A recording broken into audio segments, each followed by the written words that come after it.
for those who don't know, I'm talking to the people this later as well. Yeah. Some people are joining. So for those who don't know, Marcus is our copywriter within the agency. He writes copy for all our clients, Robert, Daniel Lubetsky, few other clients that we can't really talk about because of NDAs. Kenny Lee, and I know that copywriting, people think that it became like a obsolete skill because of ChatGPT and Claude, but which wasn't the case.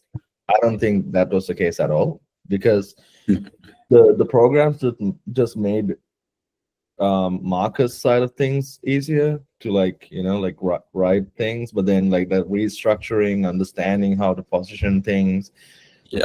the LLMs are not really good at them at the moment. I mean, like, you can train them, but then they eventually start sounding the same. So that's why you need to touch. I'm Yeah. sure you'll touch on that as well. So that's the intro to Marcus. All yours. All right, sweet. What's going on, everybody? So, in today, we're going to go over how to use copywriting to blow up your social media, and essentially just like why it's actually secret. Like, secret, one of the biggest reasons why so many creators and marketers are actually blowing up on social media, because they're using these skills of copywriting to their personal brand, right? And so, we're going to go through all of that and all the psychological techniques that you can use. And so, just to quickly introduce myself, my name is Marcus. I am from Denmark. I am currently living in Bali, and I've been covering for about 3 years. But the big question you have probably is, why should you believe anything I say?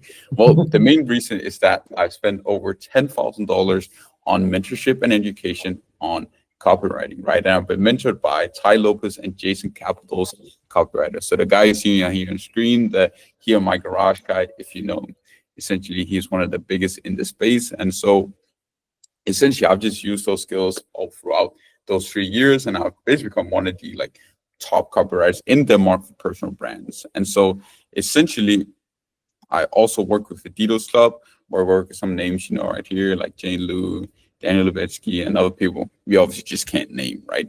And so the big thing here is just probably wondering, how does the skill actually apply to personal branding? Well, essentially there's a couple of ways, but first we just need to define like what it even is. Like, what is actually the definition of copywriting, right? Because it has nothing to do with legal stuff.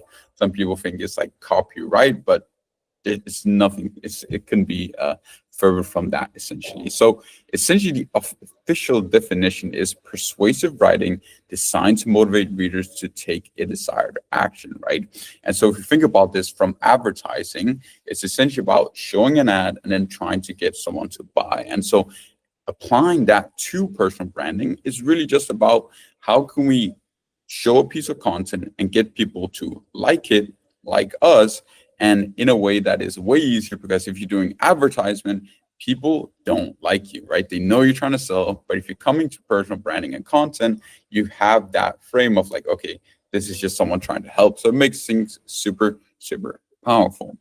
But moving on, there's two main parts which it actually applies to. So number one is the strategy. Number two is the content creation side of things. And once you understand how to apply these things, you know the reason why Alex Mosey has gone so viral. So the first part we're going to break down is the actual strategizing part of things, right?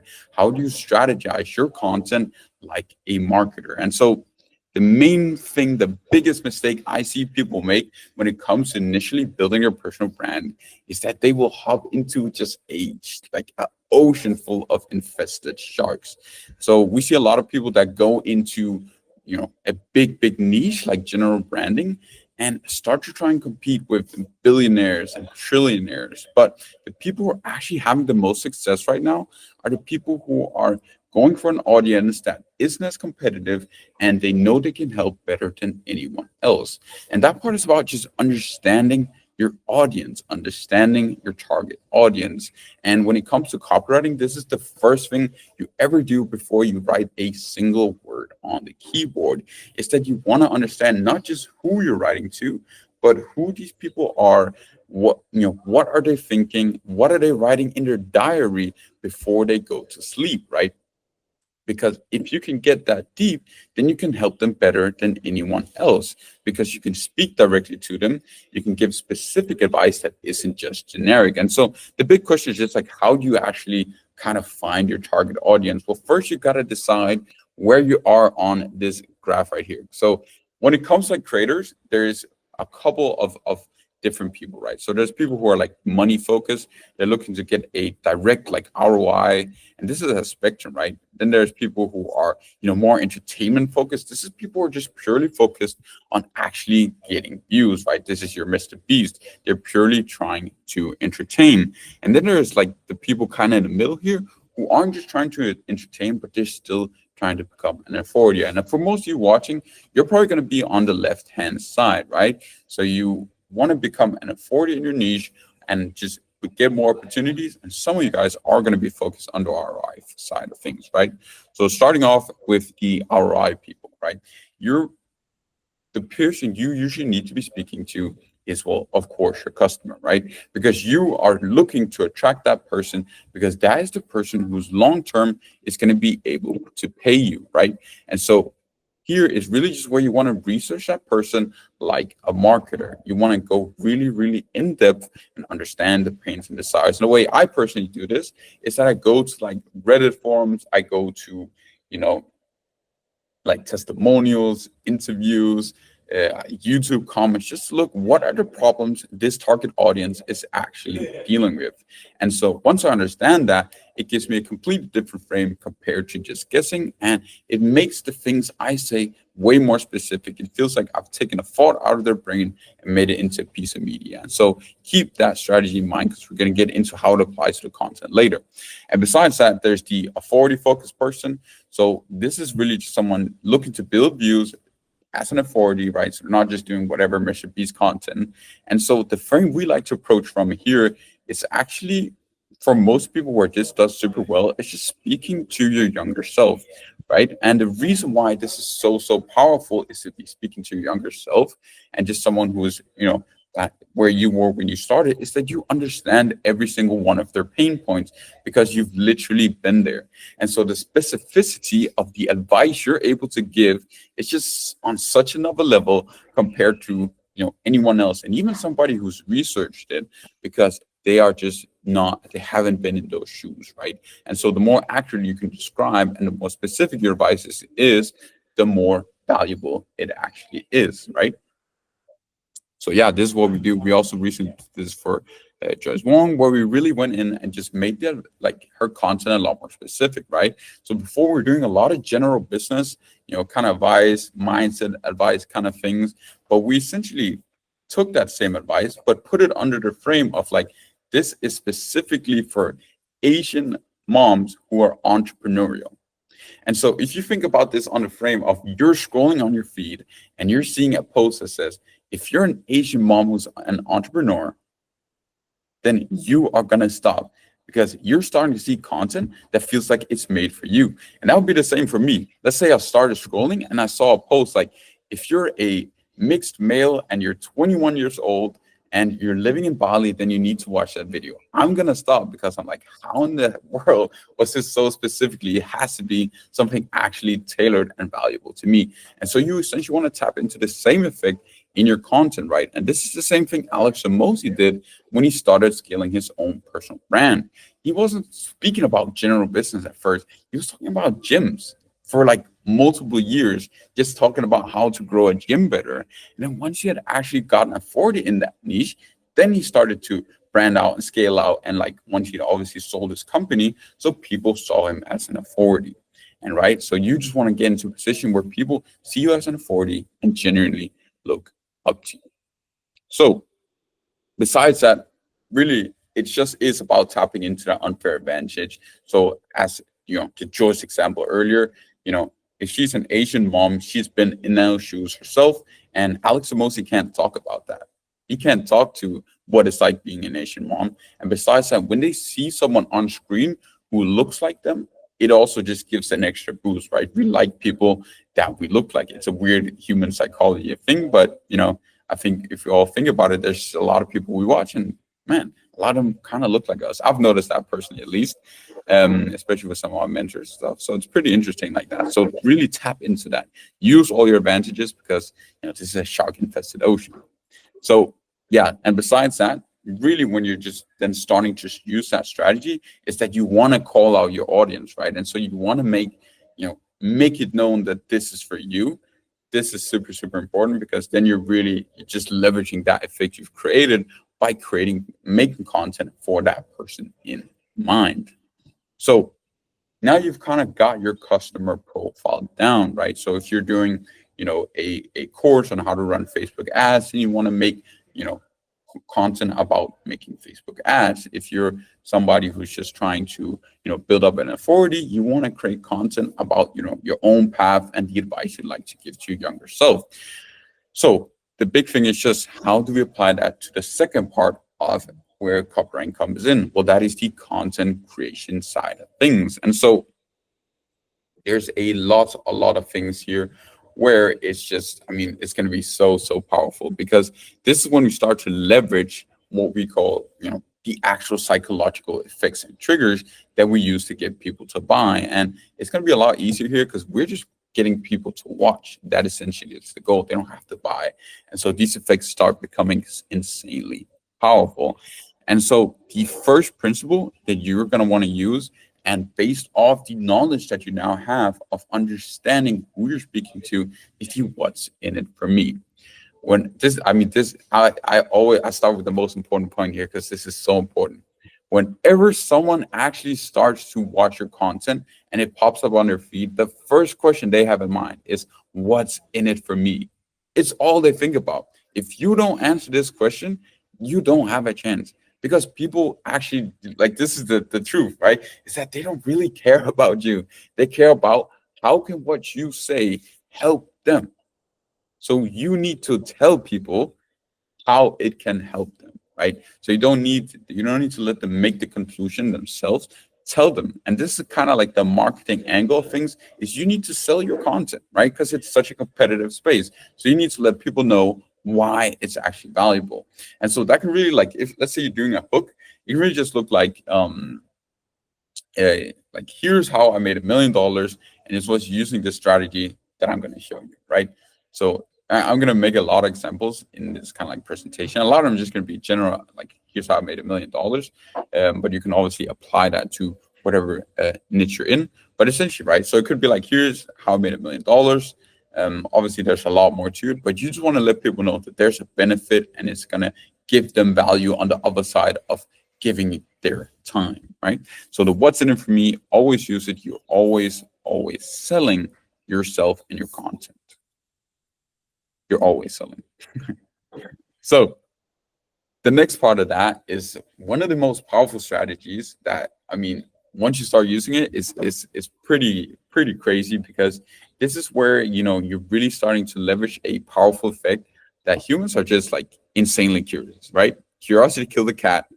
It's going to kill these viewers too, right? And so that's really the big thing we're starting to leverage here, is that people want to know more information. And so even if it's something that they might not watch the end, if there's what we call a knowledge gap, we can start just absolutely wiping everyone. So the biggest mistake I see people do when it comes to curiosity is just killing it immediately, right? So they will make a point. So they will say here's how to make $1 million using Facebook ads. Immediately, you've killed the curiosity, and people have they don't have a point to listen, because then they will start giving context. It's using Facebook ads, and Facebook ads is good because blah, blah, blah, blah. You've killed the actual curiosity, because people have knowledge themselves. And the moment you say Facebook ads, they've already concluded that they know everything they need to know, right? So this is the biggest mistake. But if you start doing it like this, where you actually flip it, right? So instead of giving the point immediately, you first say, here's how to make $1 million. It's using this strategy, which is super powerful and super easy to do, and anyone can do it completely free. Then you are keeping people on a loop, but you're also letting people know why your point is important, because you have to sell your point. You have to give context. But once you start to flip it, you're actually keeping people more engaged. And it's actually what I just did, right? I started with what most people do. I started by selling my point, and then I gave it to you. And at that point, now hits 10 times harder.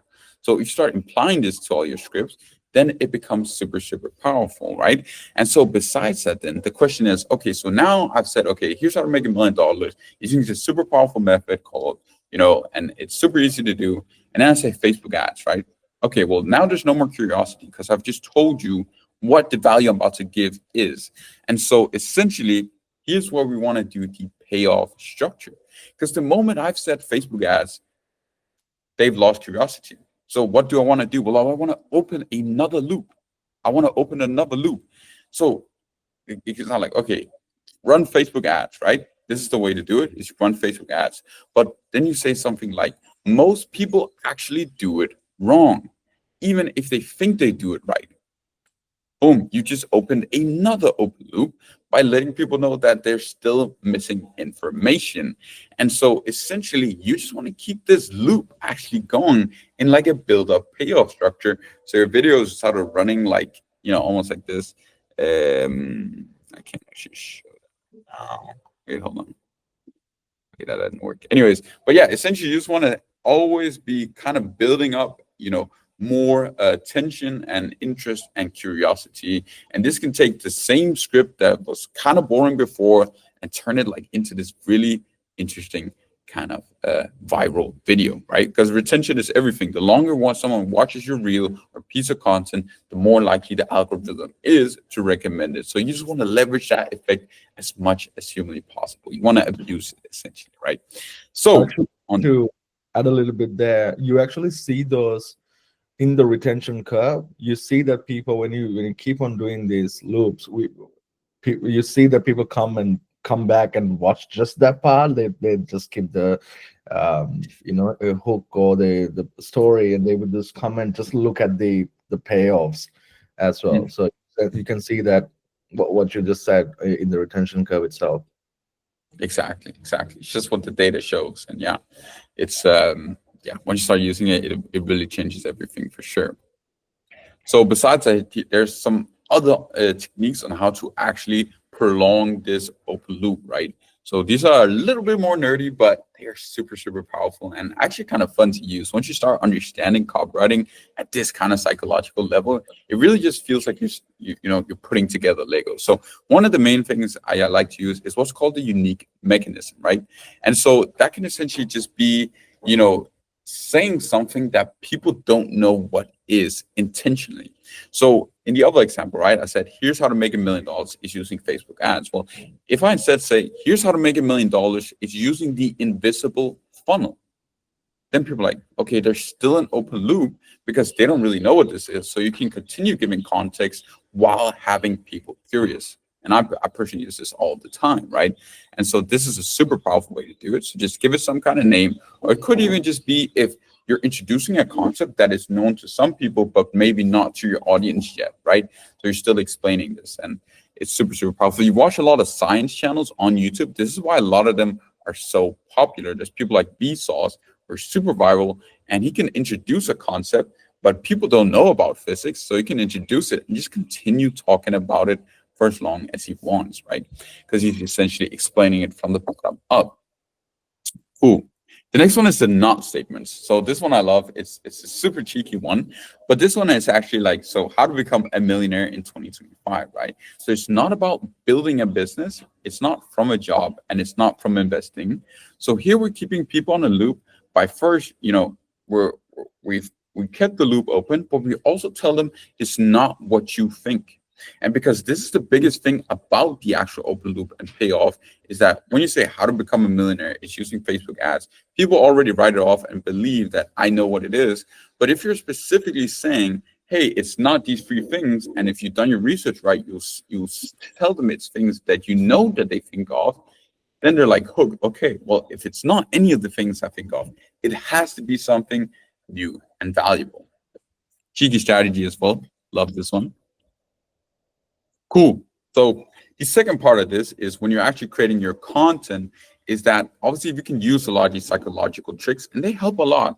But at the end of the day, if what you're doing and giving isn't actionable and specific, then nobody actually cares, right? So we want to actually make content that keeps people coming back. And so a big test you need to do with your content, and a big way that we also like to view it in marketing, is that after viewing your content, right? Because what we're doing is copywriting, is persuasion to make people do a specific action. Is once your people view your content, do they take action on it, and does that actually make their life better? And if the answer is yes, then right now you are creating super fans. If you can actually get in there and in your content you can actually create stuff that changes people's lives for the better, you are creating super fans, right? And so besides that, on the actual specific content side of things, it really just is also using this understanding of your audience, as we talked about earlier, and knowing them on such a deep level, is to just describe situations so specifically that it feels like it was like made for them, right? Like the person has gone through what they've gone through. And this is a very popular topic in marketing, is that, like, if you can describe the situation better than they can, they know that you can help them, and you can also help them better. So this is kind of like the thing, right? Is that, like, let's say you are running a course, you're making a course for time management. So it could be time management for just a general time management course. It might sell for like $20. But if you make time management for even just like gardeners, right? It's super specific, but it becomes more specific and it becomes more valuable because the audience doesn't actually have to sit there and transfer the information to their situation, right? It's already made for them. And so they can just take that advice, and in that, the advice becomes more valuable because it's more contextual to what they do. And so you want to leverage that with your target audience, is to just make it as specific, right? So yeah, that's really the big thing with that part, right? And then on to the next part. So hooks, right? Hooks is what everyone talks about. Oh, you need the viral hooks, you need this and that. And it is one of the most important parts, right? This is what David Ogilvy says, is that, for every advertising dollar, right? So you spend $1 on advertising, that first 80 cents of that actually go to the hook. And so this is super important, but there's just a couple misconceptions about hooks, right? And the main thing about it is that what the hook actually does, right? Besides grabbing attention, that's super important, but it frames the rest of the value and the content you're about to give, right? So an example, I recently wrote a script on the Labubus. I don't know if you guys have heard about these, but they're essentially just like this ugly doll that like went viral, right? And so the big thing about it is that, these dolls and the kind of story that we're going for is just, oh, there's a lot of celebrities and they're blowing up. But the basic idea is just celebrities are buying expensive stuff. That is actually what's going on here. Celebrities are buying expensive stuff and other people want to follow along. But how do we frame this story in a way that is actually captivating and engaging? And well, the big thing is what I wrote here. So I wrote, this toy company is making celebrities turn their audiences into gambling addicts to buy useless, ugly dolls. You So wrote for Jane, right? what? Was this for Jane that you wrote? Yeah, exactly. Exactly. So yeah, what's up? That's a good hook. Yeah. Exactly. So that's the main thing here, right? It's just you look at this and you're already seeing what is a more interesting narrative. It's obvious, right? It's number two. And so what you're doing is you're not just, grabbing people's attention, but you're also just framing as the rest of the information you're about to give in the next part of the video is just framed as more interesting, right? Because now it's about, Kim Kardashian is creating gambling addicts, with this weird, ugly doll, and it creates a lot of curiosity. So that's a big part of how you need to think about hook as you're framing your content. You can make it seem less valuable by just what you say in the first line. Boom. So the second part to this is a frame we've been doing, especially a lot at Eagles Club, is switching from the sort of how-to frame to the how-I. And the main reason for that, also from a hook perspective, is that the difference between saying, here's how to make $1 million versus here's how I made $1 million, it's just that there's proof in that, right? So if you're saying, here's how I did it, then you're saying that you did it, right? And so it gives people a bigger reason to actually sit down and listen to you, because building proof is just such a huge component of it. Because right now on the internet, there's more content than ever. There's ChatGPT creating AI slop at every twist and corner, and so it's like if you are just making the same generic advice as everyone else, then you're just coming off as basic. And besides that, there's just a big frame shift to actually having somebody to telling you what to do versus just someone sharing their experience, right? So if you simply just share your experience, it comes off as a lot more authentic, not just someone trying to teach you something in order to maybe grow their own audience, right? So it essentially just builds more goodwill. And so really, really implement this angle. So you can see an example here, how I got my first 10,000 followers versus how to get your first 10,000 followers. Who of those hooks would you rather believe? It's obviously the first one, right? So really start implementing that one. It's a no-brainer. And besides that, another thing when it comes to hooks, this is super, super powerful, right? Is to use contradicting statements as hooks, right? So using statements that people think they believe they know, like or believe to be true, but then completely contradicting that and speaking against everyone in the market, right? And this is the power of standing out. And so essentially, it's just most people think, comment, believe. So a good example of this could be like let's say we're writing a script for like Brian Johnson, and he's saying, chocolate is healthy, right? Because I know that's the thing he says a lot, is that you're shifting people's perspective by making like a counterpoint. And in this way, I mean, you're just standing out from what everyone else is saying, and it grabs people's attention because, okay, why everyone says chocolate is unhealthy? There must be some, okay, why is he saying this? And so if you can get people to, kind of ask that question in their mind of like, okay, what does he mean by this, right? If you get people to ask a question in their mind, then you've essentially got them hooked because they want to know. And so here, there's just a lot of curiosity to it, the fact that they've been lied to. And so this is a super, super powerful hook kind of method that you can use, right?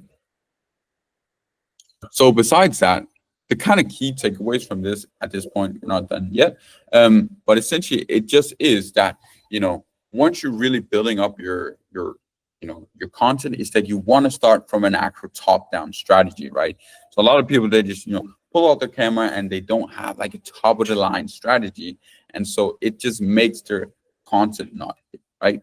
Besides that, specificity, please, please, please be specific and create like content that is actually valuable, right? So it's creating stuff that makes people change what they do, and that's a big part of copywriting is making people change what they do.